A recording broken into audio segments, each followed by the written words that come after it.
Dear students, स्वागत है आपका मेक इट इजी के इस प्लेटफॉर्म पे। बच्चों, आज का जो क्वेश्चन है बहुत ही प्यारा क्वेश्चन है बच्चों। ये एक पर्टिकुलर क्वेश्चन है, एक बच्चे का हमारे पास डाउट आया था, ठीक है। और बच्चे को डाउट हो रहा था दो ऑप्शंस में, ऑप्शन ए एंड ऑप्शन सी।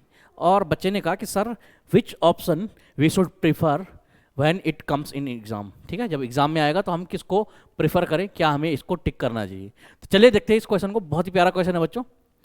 चलिए क्वेश्चन पढ़ लेते हैं। इन एटॉमिक हाइड्रोजन वेल्डिंग, ठीक है, एटॉमिक हाइड्रोजन वेल्डिंग का क्वेश्चन है भाई, ठीक है। हाइड्रोजन एक्ट्स एज, हाइड्रोजन जो है एक्ट करता है किसकी तरह, हीटिंग एजेंट की तरह। One of the gases to generate the flame, an effective shielding gas protecting the weld, या lubricant to increase the flow, X Y Z जो भी है, ठीक है। तो ऑब्वियस ये तो कुछ है ही नहीं, ठीक है। और गैसेस जनरेट फ्लेम, इसको भी देखते हैं, ठीक है। अब देखिए, पहले समझते हैं एटॉमिक हाइड्रोजन वेल्डिंग को, ठीक है। ध्यान से देखिएगा जो मैं बताऊंगा आपको, ठीक है, बहुत ही इंपॉर्टेंट है। देखिए ये दो आपकी टॉर्च है, ठीक है। इसमें क्या है, आप ये इलेक्ट्रोड है एक और ये दूसरा इलेक्ट्रोड है। एटॉमिक हाइड्रोजन जो वेल्डिंग होती है उसमें हम टंगस्टन इलेक्ट्रोड यूज करते हैं। टंगस्टन क्या है, नॉन कंज्यूमेबल इलेक्ट्रोड है, ठीक है। और साथ ही में हम ये हाइड्रोजन गैस यहां से क्या कर रहे हैं, डाल रहे हैं, यहां से हाइड्रोजन गैस की सप्लाई दे रहे हैं, ठीक है। ये आपकी हाइड्रोजन गैस जा रही है, ठीक है। अब क्या हुआ, ये जो इलेक्ट्रोड है आपके, ये यहां पे आप देख सकते हैं दिस इज आर्क, मतलब यहां पे क्या है, इलेक्ट्रोड है तो यहां पे आर्क प्रोड्यूस हो रही है, ठीक है। यहां पे इलेक्ट्रोड जब हम बहुत पास लाए तो क्या हुआ, यहां पे आर्क प्रोड्यूस हुई। अब हुआ क्या, इंपॉर्टेंट बात क्या हुई कि जो ये हाइड्रोजन गैस आई यहां से, हाइड्रोजन गैस ने क्या किया, हाइड्रोजन गैस से इस आर्क से हीट ली, ठीक है।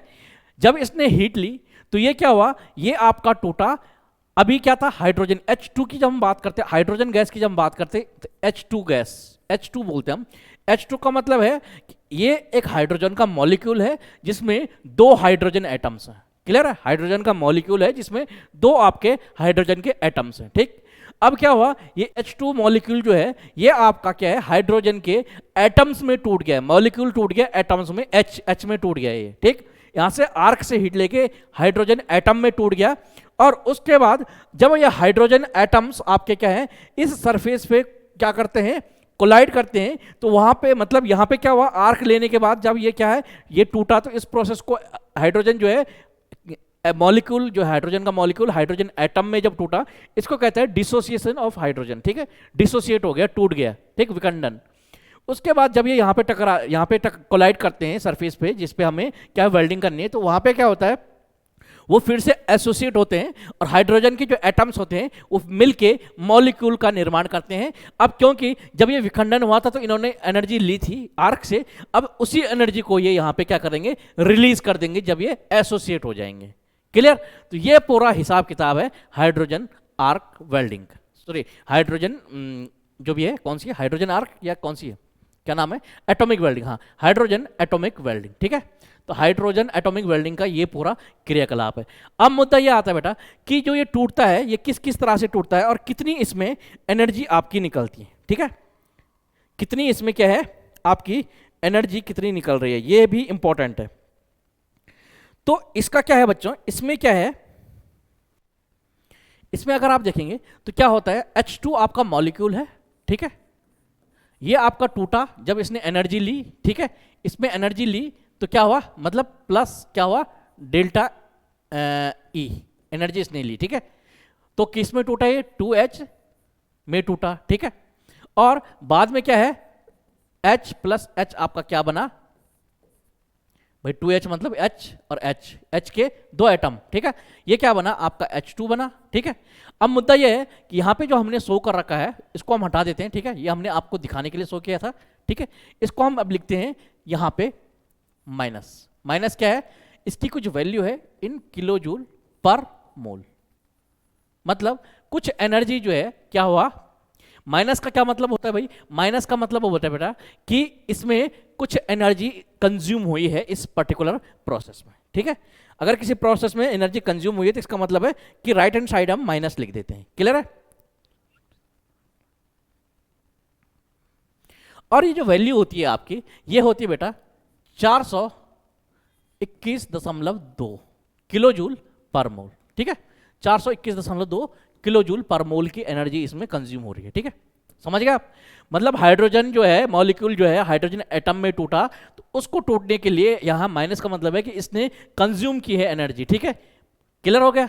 अब कंज्यूम करी कहां से करी? आर्क से करी। ठीक है, अब क्या हुआ, जब ये हाइड्रोजन का एटम जब क्या हुआ, कहां पे गए, कोलाइड किया इन्होंने, जब किस पे, सरफेस पे, जहां पे आपको मेटल सरफेस जिसको आपको वेल्डिंग करनी है, तो ये दो मिलके क्या हुआ, आपके हाइड्रोजन बने। ठीक है, लेकिन अब इन्होंने रिलीज की, इसलिए हम प्लस लिख रहे हैं, तो इन्होंने वही एनर्जी 421.2 किलो जूल पर मोल, यही एनर्जी जो यहां पे इन्होंने आर्क से ली थी, वही एनर्जी अब इन्होंने क्या है, रिलीज कर दी। मतलब अगर आप देखेंगे कि हो क्या रहा है, हुआ ये कि हीट कहां से मिली, हीट मिली बेटा आर्क से हीट मिली। ठीक है, आर्क से हीट मिली, इस आर्क से हाइड्रोजन मॉलिक्यूल ने हीट ली और बाद में वहां पे डिसोसिएट हो गया, टूट गया एटम्स में, और बाद में जब ये फिर से मॉलिक्यूल हुआ एसोसिएट होके, तब उसने वही एनर्जी यहां पे रिलीज कर दी। तो अल्टीमेटली जो हीट थी वो आर्क से मिली है। क्लियर? हाइड्रोजन ने अलग से कोई भी एक्स्ट्रा एनर्जी रिलीज नहीं किया है, हाइड्रोजन ने बस उतनी ही एनर्जी रिलीज की है जितना उसने अपने विखंडन के टाइम पे आर्क से हीट ली, उतनी हीट उसने वहां पे रिलीज कर दी एसोसिएट होने के बाद। क्लियर? तो मतलब हीटिंग का मेन काम जो है यहां पे आर्क ही कर रही है, इलेक्ट्रिक आर्क आपकी हीटिंग का मेन काम कर रही है। ठीक, क्लियर है? बस वो क्या कर रहा है, वो उस हीट को क्या है, सरफेस तक ट्रांसफर कर रहा है हाइड्रोजन। ठीक, दूसरी बात, हाइड्रोजन यहां पे कर क्या रहा है, यहां पे आप देख सकते हैं ये पूरा का पूरा ये हाइड्रोजन की पूरा एटमॉस्फेयर यहां पे बन गया है। इसका मतलब है कि ये पूरा क्या कर रहा है, हाइड्रोजन इसको सील्डिंग की तरह काम कर रहा है, जिसको हमने लिखा हाइड्रोजन सील्डिंग। ठीक है, हाइड्रोजन गैस सील्डिंग गैस की तरह काम कर रहा है ताकि इसका ऑक्सीडेशन ना होने पाए। क्लियर? तो ये क्या है, सील्डिंग गैस की तरह काम कर रहा है। अब हमारे पास ऑप्शन क्या क्या है, हीटिंग एजेंट के रूप में। भैया हीटिंग एजेंट के रूप में मैं ये नहीं बोल रहा ये गलत है, ये भी बिल्कुल सही है, कोई दिक्कत नहीं है, लेकिन अगर an effective shielding gas protecting the weld, इन दोनों में से अगर आपको किसी एक को चूज करना है तो आप क्या करेंगे, आप इसको चूज करेंगे, क्योंकि हीटिंग जो एजेंट मेन यहाँ पे है वो आर्क है। What is the heating agent here? The heating agent is arc. Arc से हीट मिल रही है और हाइड्रोजन कोई भी एक्स्ट्रा हीट रिलीज नहीं कर रहा, जो वो आर्क से हीट ले रहा है उसी हीट को वो सीधा आके जाके मेटल को वहां पे ट्रांसफर कर दे रहा है। क्लियर? तो एक्स्ट्रा हाइड्रोजन ने कोई भी हीट यहां पे रिलीज नहीं की है, इसलिए हम क्या करेंगे, इस ऑप्शन को कैंसिल कर देंगे कि हीटिंग एजेंट का ये काम नहीं कर रहा, इसका जो मुख्य काम है वो सील्डिंग गैस के रूप में है। क्लियर हो गया? मैंने यहां पे बता दिया आपको कैसे कैसे हो रहा है। ठीक है, और ये मैंने इक्वेशंस भी आपको दे दी है। ये जो देखिए अमाउंट ऑफ हीट अगर आप देखेंगे ध्यान से तो 421.2 किलो जूल पर मोल इसने ली आर्क से, और बाद में इसने क्या करा, यही रिलीज कर दी मेटल को जहां पे वेल्डिंग करनी है। तो इसने पहले जो एनर्जी जो हीट ली वही हीट रिलीज की, तो कोई भी एक्स्ट्रा हीट इसने रिलीज नहीं की है, इसलिए ये हीटिंग एजेंट के रूप में हम इसको नहीं देखेंगे, हम इसको देखेंगे सील्डिंग गैस के रूप में। क्लियर? तो ऑप्शन सी आपका सही आंसर हो जाएगा। तो चलिए बच्चों, आई होप कि ये आपको क्लियर हो गया होगा। ठीक है, अगर ये वीडियो आपको पसंद आया हो तो वीडियो को लाइक करें, कमेंट करें, शेयर करें, और अगर आप हमारे चैनल पर नए हैं तो चैनल को सब्सक्राइब करें और बेल आइकन दबाना ना भूलें, ताकि इस तरह के हर इंपॉर्टेंट वीडियो की नोटिफिकेशन आपको मिलती रहे। Thank you so much for watching this video.